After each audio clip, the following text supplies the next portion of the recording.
Hello student, this is Meenakshi Singh and account teacher in Malti commerce classes Muzaffarpur Bihar. पिछले video में मैंने आप लोगों को फ़ंड बेस अकाउंटिंग और नॉन फंड बेस अकाउंटिंग बताए, जिसमें कि फ़ंड किस तरह बनाया जाता है और वह स्पेशल्स काम के लिए काम करता है। कुछ बच्चों का क्यूरी आया जो मैम लीगेसी क्या होता है और उसको इस्तेमाल कहाँ करते हैं, इंडोमेंट फ़ंड में कैसे काम करते हैं। तो इस वीडियो में हम कोई प्रैक्टिकल या कोई एक्सप्लेनेशन नहीं, ये एक सिंपल वीडियो बना रहे हैं उन बच्चों को जो कि कुछ इम्पॉर्टेंट टर्म्स को नहीं जानते हैं। उस एनपीओ को बनाने में जो मदद करती है, तो हम लोग आज केवल कुछ इम्पॉर्टेंट टर्म्स को जानेंगे, जिसमें सबसे पहले हम सब्सक्रिप्शंस के बारे में बात करते हैं। सब्सक्रिप्शंस को हम लोग हिंदी में चंदा कहते हैं। नॉर्मली चंदे के नाम से क्या लगता है, जो मंदिर में चंदे मांगे जाते हैं, किसी दुर्गा पूजा में चंदा मांगा जाता है, लेकिन ये केवल धार्मिक चीज़ का चंदा नहीं है। सब्सक्रिप्शन क्या है? सोर्सेज ऑफ इनकम है और सब्सक्रिप्शंस एक रेवेन्यू रिसिप्ट माना जाता है। लेकिन अगर सब्सक्रिप्शंस में स्पेशल सब्सक्रिप्शन है किसी खास नाम से, तो वैसे स्थिति में इस स्पेशल सब्सक्रिप्शन को हम कैपिटल रिसिप्ट्स मानेंगे। और अगर नॉर्मल सब्सक्रिप्शन है तो हमारा रेवेन्यू रिसिप्ट्स होगा। इनकम और एक्सपेंडिचर अकाउंट में सब्सक्रिप्शन जाता है और जब तक वह स्पेशल पर्पस के लिए ना हो तब तक वह इनकम एक्सपेंडिचर में ही जाता है, और जब स्पेशल पर्पस होगा तब उसको हम लोग बैलेंस शीट में दिखाते हैं। सब्सक्रिप्शन दो तरह का होता है, एक जनरल और स्पेशल। अब आते हैं हम लोग दूसरे टर्म पे, वो है डोनेशन। डोनेशन भी आप लोग जानते हैं। नॉर्मल डोनेशन का नाम हिंदी में दान होता है। दान मतलब जिसमें हम अपनी इच्छा से किसी को देते हैं, यानी ये किसी से एनुअली नहीं लिया जाता है, वीकली नहीं लिया जाता है, ना ही ये कोई इनकम जो है फिक्स्ड होता है। तो जब डोनेशन किसी को दिया जाता है तो वह भी एक ऑर्गेनाइजेशन के लिए, जो ऑर्गेनाइजेशन नॉन प्रॉफिट ऑर्गेनाइजेशन है, उसके लिए यह क्या होता है, एक रेवेन्यू रिसिप्ट होता है। डोनेशन भी दो प्रकार का होता है, एक जनरल डोनेशन और एक स्पेशल डोनेशन। अगर डोनेशन बिल्डिंग के लिए है, डोनेशन फॉर कंस्ट्रक्शंस और पेवेलियन के लिए है, डोनेशन फॉर स्पेशल पर्पस के लिए है, तब वो हम लोग का कैपिटलाइज रिसिप्ट माना जाएगा और वो हमारे बैलेंस शीट में जाएगा। लेकिन अगर डोनेशन जनरल है या सिर्फ डोनेशन लिखा हुआ है तो यह डोनेशन हमारा रेवेन्यू रिसिप्ट माना जाएगा, और ये रेवेन्यू रिसिप्ट जो है वह केवल इनकम और एक्सपेंडिचर अकाउंट में जाता है। और रिसिप्ट्स और पेमेंट अकाउंट में हमारा जनरल डोनेशन भी जाता है और स्पेशल डोनेशन भी जाता है। अब हम लोग थर्ड आइटम्स पे आते हैं, वो है इंडोमेंट फंड। इंडोमेंट फंड सबसे पहले तो जान लें, इंडोमेंट फंड हमेशा कैपिटलाइज रिसिप्ट ही होता है।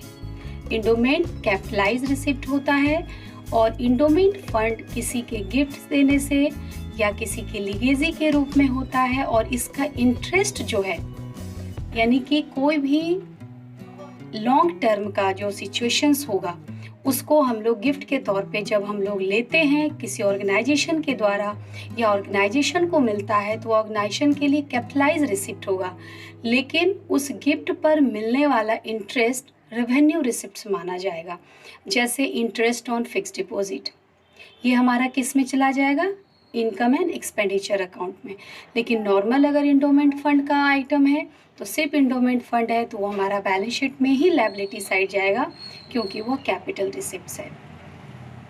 नेक्स्ट आइटम है लीगेसी। लीगेसी का हिंदी वसीयत होता है। वसीयत, कोई भी व्यक्ति अगर अपना कोई प्रॉपर्टी किसी नॉन प्रॉफिट ऑर्गेनाइजेशंस को देना चाहे तो वह अपने मरणोपरांत, यानी कि मरने के बाद, यानी उसके लाइफ को ख़त्म होने के बाद उसके उस प्रॉपर्टी को वो ऑर्गेनाइजेशन लेती है, तो इसीलिए वह टर्म क्या कहलाता है, लीगेसी। और लीगेसी भी हमेशा कैपिटल रिसिप्ट्स ही होता है। लेकिन एक चीज़ ध्यान में रखना है, जो अगर क्वेश्चंस में लिखा है, जैसे बहुत सारे प्रैक्टिकल क्वेश्चंस में एडजस्टमेंट में रहते हैं, जो half amount of legacy can be treated as revenue item.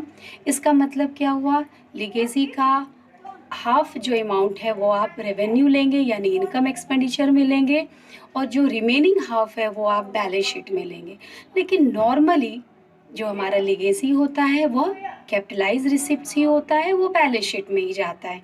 यानी जब तक क्वेश्चंस में क्लियर ना करें हम इसे रेवेन्यू नहीं समझेंगे। नेक्स्ट आइटम हम लोग का बनता है sale of fixed assets. Fixed asset तो अपने आप में कैपिटलाइज होगा, बट दो चीज़ पे ध्यान देना होगा, हम एसेट्स को खरीदते भी हैं और एसेट्स को बेचते भी हैं। अगर सेल ऑफ फिक्स्ड एसेट्स हुआ तो फिर वो हमारे लिए इनकम के रूप में होगा, और अगर हम परचेज कर रहे हैं तो हमारे लिए एक्सपेंडिचर के रूप में होगा। लेकिन ये रिसिप्ट्स और पेमेंट में जाएगा, क्योंकि रिसिप्ट पेमेंट में अगर हम सेल ऑफ फिक्स्ड एसेट्स करते हैं तो वह रिसिप्ट साइड में जाता है, और परचेज ऑफ फिक्स्ड एसेट्स करते हैं तो एक्सपेंडिचर में जाता है। लेकिन यहाँ पर इम्पॉर्टेंट चीज़ क्या है, जो अगर आपका कोई एसेट्स अपने कॉस्ट प्राइस से ज़्यादा दाम पे बिकता है, more than cost price, selling price, तो difference between cost price and selling price, that is known as profit, that is known as gain. तो इस गेन को हम लोग कहाँ डालेंगे, इनकम एक्सपेंडिचर के इनकम साइड में। वही अगर हमारा एसेट्स कॉस्ट प्राइस से कम में सेलिंग होता है तो वो हमारे लिए क्या हो गया, कमी हो गया, लॉस हो गया। तो वो लॉस हम कहाँ ले जाएंगे, इनकम और एक्सपेंडिचर अकाउंट के डेबिट साइड यानी एक्सपेंडिचर साइड में। लेकिन जो एसेट्स है हमारा, जो एसेट्स का रियल वैल्यू है या एसेट्स का जो सेलिंग वैल्यू है, वो हमेशा हमारा कैपिटल रिसिप्ट्स होता है और वो बैलेंस शीट में जाता है। यानी sale of fixed assets, difference between cost price and selling price can be transferred to the income and expenditure account। अब एक आइटम है ऑनेरियम। सुनने में थोड़ा अजीब लगता है ऑनेरियम, बट बहुत इजी है समझना। क्या है, सारे काम इम्प्लाइज करते हैं, वर्कर्स करते हैं, लेकिन हर काम के लिए इम्प्लाइज सही नहीं होते हैं। तो कुछ ऐसे काम होते हैं जो सेक्रेटरी के द्वारा कराया जाता है।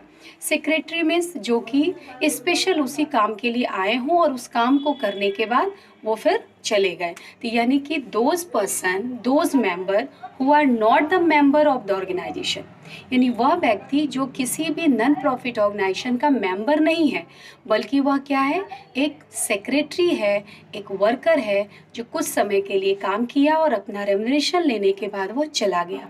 तो ऐसे व्यक्ति को जो रेम्युनरेशन दिया गया अपने काम के बदले में, वह क्या कहलाया, ऑनेरियम। यानी ऑनेरियम क्या है, इसको सेक्रेटरी ऑनेरियम भी कहते हैं, यानी सचिव की मानद राशि, इसको हिंदी में यही बोला जाता है, जो सेक्रेटरी होते हैं उनको। तो ये कहीं ना कहीं रेवेन्यू एक्सपेंडिचर है और ये हमेशा इनकम एक्सपेंडिचर के डेबिट साइड में दिखाया जाता है और रिसिप्ट पेमेंट के क्रेडिट साइड में दिखाया जाता है। इसके अलावा और भी बहुत सारे आइटम्स हैं छोटे छोटे, जो लेकिन जो सबसे इम्पॉर्टेंट है वो आपका लीगेसी होता है, फिर आपका एंडोमेंट फंड होता है, डोनेशन होता है, सब्सक्रिप्शन होता है, ऑनरेरियम होता है।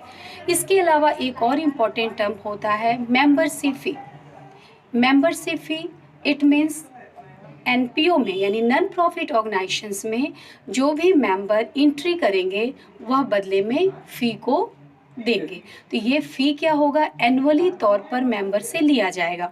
तो वह एनुअली मेंबर फ़ी जब जमा किया जाता है तो ऑर्गेनाइजेशन के लिए वो रेवेन्यू रिसिप्ट हुआ और वह मेंबरशिप फ़ी है जो ई रिसिप्ट्स और पेमेंट अकाउंट में भी डाला जाता है और इनकम और एक्सपेंडिचर अकाउंट के क्रेडिट साइड में डाला जाता है।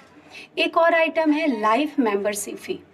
नाम से थोड़ा अलग है, एक मेंबरशिप फ़ी हम बताएं और यह क्या है, लाइफ मेंबरशिप फ़ी, यानी कि पूरे ज़िंदगी में केवल एक बार आपको फ़ी देना पड़ेगा और वह फ़ी आपके लिए क्या हो जाएगा, जब तक आप जिंदा रहेंगे तब तक के लिए वो वैलिड होगा। यानी कि only one time you can pay the amount for the membership fee known as life membership fee. इसको हिंदी में हम लोग आजीवन सदस्यता शुल्क भी कहते हैं।